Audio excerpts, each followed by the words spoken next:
Hi guys, Autumn Beckman here. Welcome to Vlogmas Day 9. I'm gonna run out of fingers soon.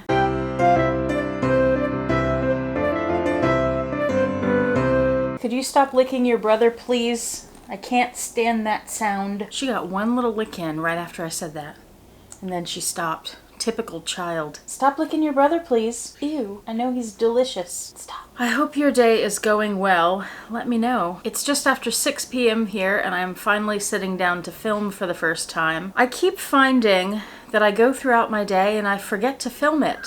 Because it's a very unusual thing to film yourself going about your life. Like yesterday, I went to this great liquor store, which I'm pretty sure I've shown you in other Vlogmases before, and that would have been a good thing to film, but I just completely forgot about it. Today, I'm about to go cook dinner. I'm gonna make a Cajun chicken. It's a recipe from a website I've told you guys about many times before called slenderkitchen.com, and they have recipes that are on the healthier side, and their Cajun chicken is one that's pretty easy to make and pretty tasty. It's a pasta, by the way, Cajun chicken pasta. I left that word out. And I have some very special pasta to show you. So stay tuned for that. To go with that, I'm trying to pair a cocktail with each of the meals. So thinking Cajun, I'm going to make a hurricane. Not from a mix. Hurricanes don't come from mixes. Do your best to never again in your life make a drink from a mix. I've never had a good one. Except the one I showed you at that fancy grocery store. The one that comes out of Dripping Springs, Texas. Those are actually good. But do yourself a favor and make drinks from scratch. They're much better. Now before I do that, I haven't had a particularly bad day. However, I'm going to pour myself a little bit of whiskey before and during cooking in my lovely Tiffany glass that Yota and Winnie got for me last year. I think it was for reaching 20,000 subscribers. And I wanted to show you this whiskey because there's something special about it. It's Pendleton whiskey. Some of you will recognize that. I hadn't heard of it until very recently, over Thanksgiving break, when we were in Oregon. We were in Long Beach, which will be the next leg of the trip that you see. And we went to a place called Maxwell's. And I asked for an old fashioned, and he asked if I wanted Maker's Mark, and I said no, it's not really a favorite of mine. So he asked if I wanted Pendleton. I said, I've never heard of that, so let's try it. And it was good. I'll read the back here so you can understand why it's so good and why it's special. And I didn't even know that this was sold here in Houston. I was at that big liquor store and looking at something else, and I turned around and it was literally right there in front of my face. So I grabbed it. It says each batch of Pendleton is rested in American oak barrels before being cut to proof with pristine glacier-fed spring water from Oregon's highest peak, Mount Hood. The time-honored process, blah, blah, blah. All you need to know is it's from Oregon. Made from the snow on top of Mount Hood. Notes of warm fall fruits, honey, and vanilla, balanced by a hint of spice. So let's try this. I actually filmed this segment last night, showing you this whiskey and pouring a drink, except I had a big ice cube in the glass, and the ice cube melted pretty quickly because it was so hot. It watered the whiskey down too much. And also the ice cube tasted really bad. I don't know what happened, but it totally ruined the flavor of the drink, so I had to dump it out. So I'm trying it again. Neat. It smells much more alcohol-y now that it's not watered down.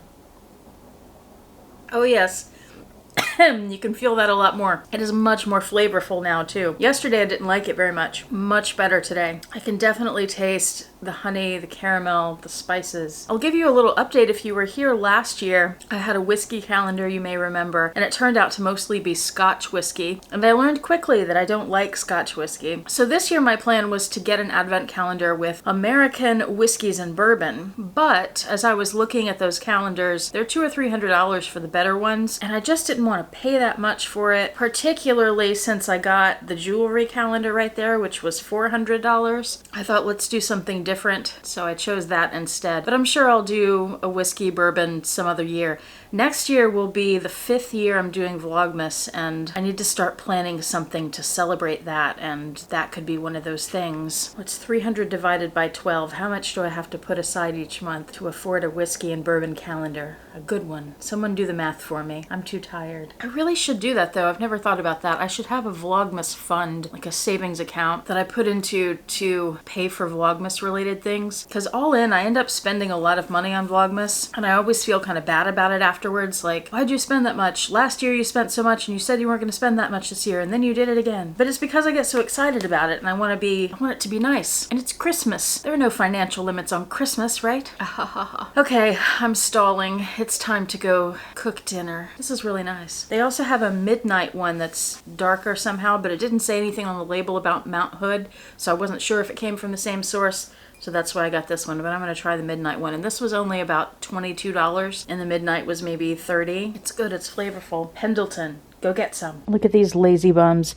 By the way, I have had to cease sitting in my own chair because of those two, and now I'm sitting on this stool. So thanks, guys. They've just totally pushed me out of the way. I have to sit on the very edge, and for a while there I was kneeling on the floor, and now my knee hurts. Roxy, you have to be the center of attention, huh? Just like Winnie B. LV. Did you guys see Winnie's video where she talks about how she was on the Dr. Phil show, and it was all about being the center of attention? You have to go see that.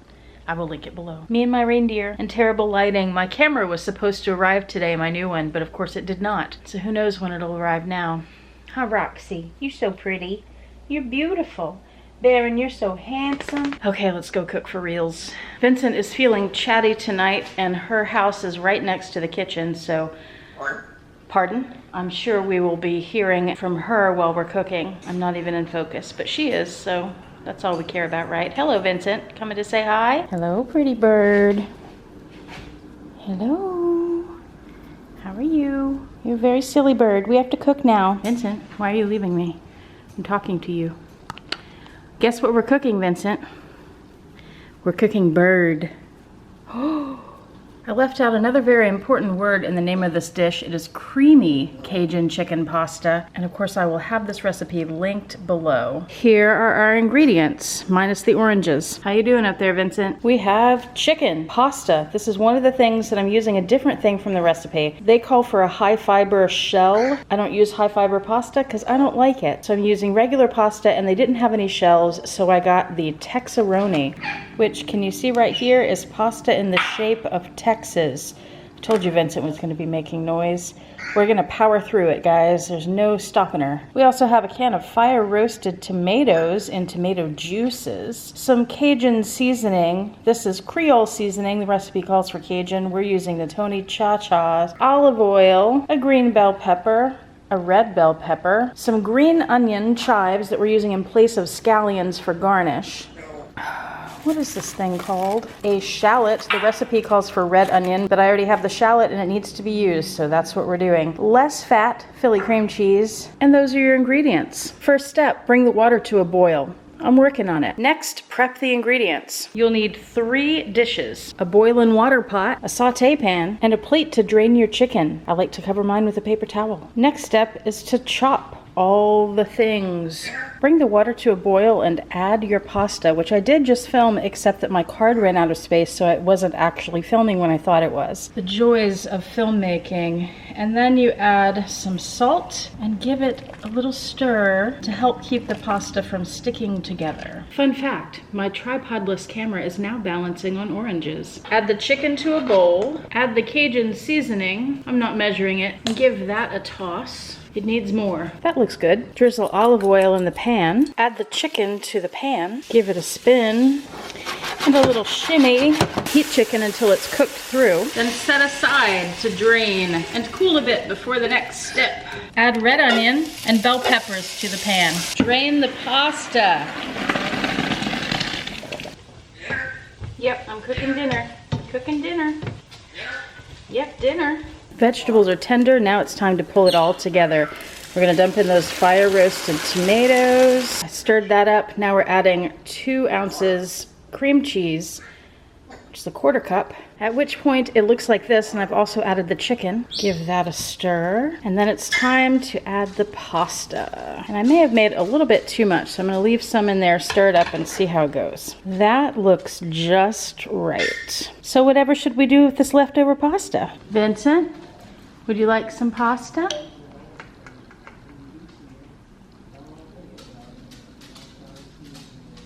Could you maybe take one so I don't have to hold the bowl up all night?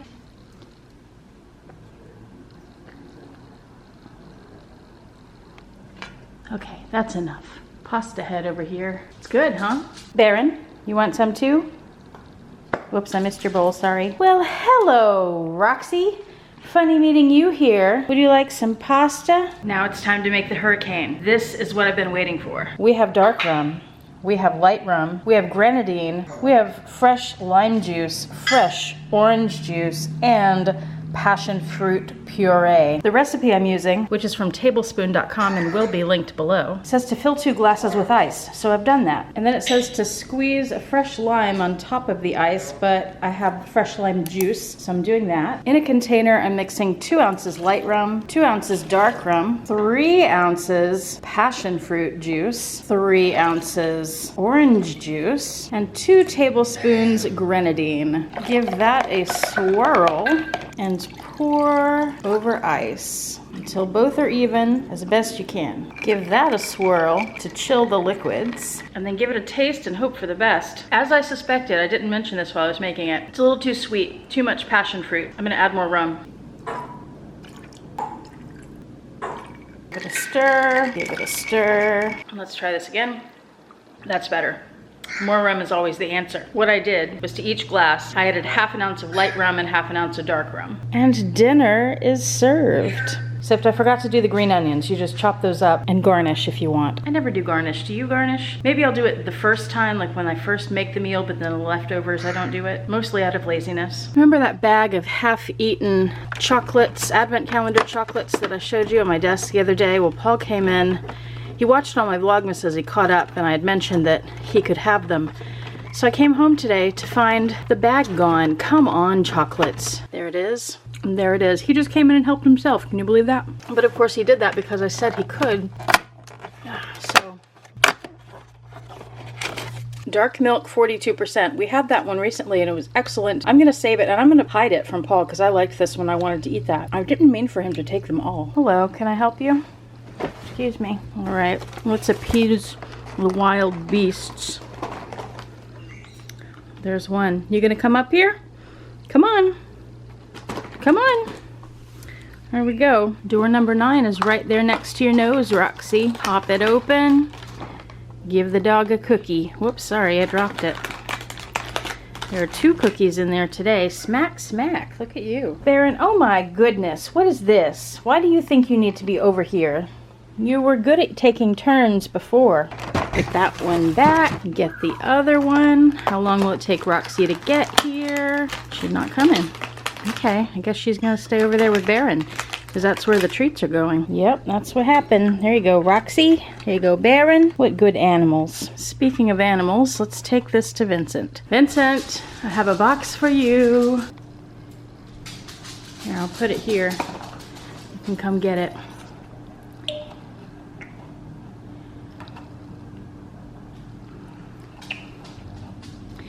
This is good, Vincent. You're being more entertaining tonight than you have been recently. I was gonna have a chat with you about that. Hello. You're a good little bird. You're a good birdie. Yes, you are. You're so good. Such a sweet girl. Well, enjoy your box. There's a peanut inside. Oh, you want more head scratches? Okay. You're adorable. The cutest bird ever. Just the cutest. We're gonna go eat dinner now.